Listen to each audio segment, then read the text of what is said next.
There will never be a point in your life where it's the right time to do a great thing.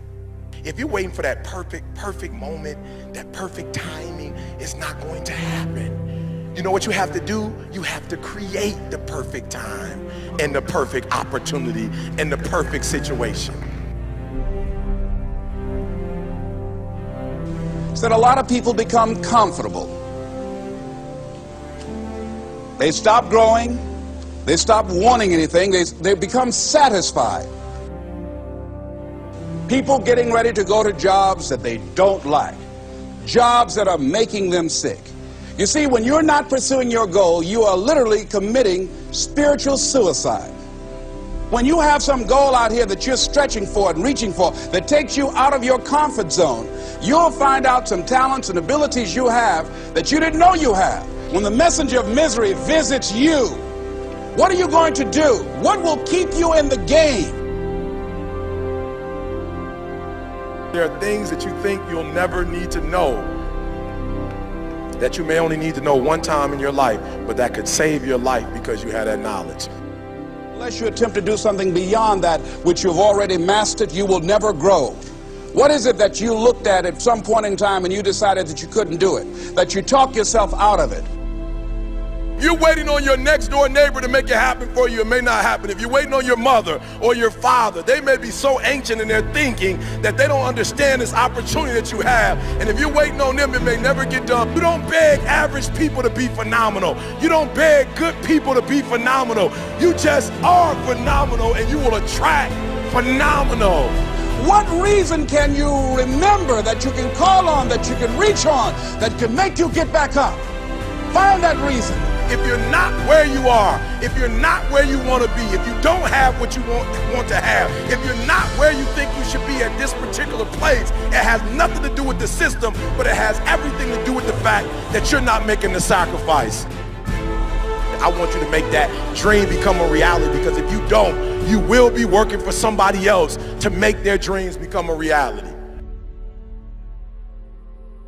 Everybody is against you or don't believe in you no more. And let me tell you something, that's a lonely feeling. It's a lonely feeling, particularly people that you're doing it for. Most people take their greatness, take their ideas to the graveyard with them. Listen to me, if it was easy, everybody would do it. There are people right now who are working who don't want to work. There are people who hate their jobs, but they keep getting up to do it. The wealthiest place on the planet is the graveyard. Because in the graveyard we will find inventions that we never ever were exposed to. Ideas, dreams that never became reality. Hopes and aspirations that were never acted upon. The question is, what are you going to do with your time? What drives you? And greatness is a lot of small things done well. Day after day, workout after workout, obedience after obedience, day after day. When things don't work out for you, when things happen that you could not anticipate, what are the reasons that you can think of that can keep you strong? You will never ever be successful until you turn your pain into greatness, until you allow your pain to push you from where you are to push you to where you need to be. Stop running from your pain and embrace your pain. Your pain is going to be a part of your prize, a part of your product. I challenge you to push yourself. See, it's easy to be on the bottom. It doesn't take any effort to be a loser. It doesn't take any motivation, any drive in order to stay down there on a low level. But it calls on everything in you. You have to harness your will to say, I'm going to challenge myself. I mean that what you did last week don't count.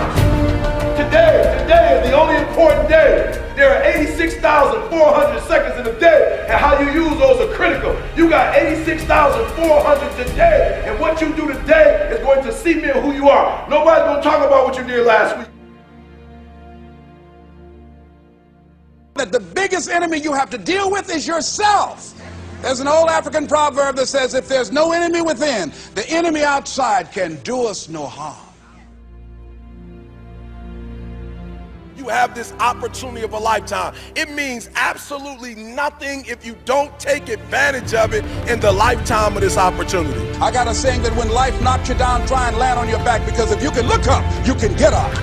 If you want a thing bad enough, to go out and fight for it, to work day and night for it, to give up your time, your peace, and your sleep for it. If all that you dream and scheme is about it, and life seems useless and worthless without it. See, it's time now. If you want to make this your decade, you've got to start saying yes to your life. You've got to start saying yes to your dreams, yes to your unfolding future, yes to your potential, as opposed to saying no. When you die, die on E. Leave no dream left behind, guys. Leave no opportunity left behind. When you leave this earth, accomplish every single thing you can accomplish. Listen to me, you're going to be here one day, but you'll never get here if you give up, if you give in, if you quit. And finally, guys, you got to want to succeed as bad as you want to breathe.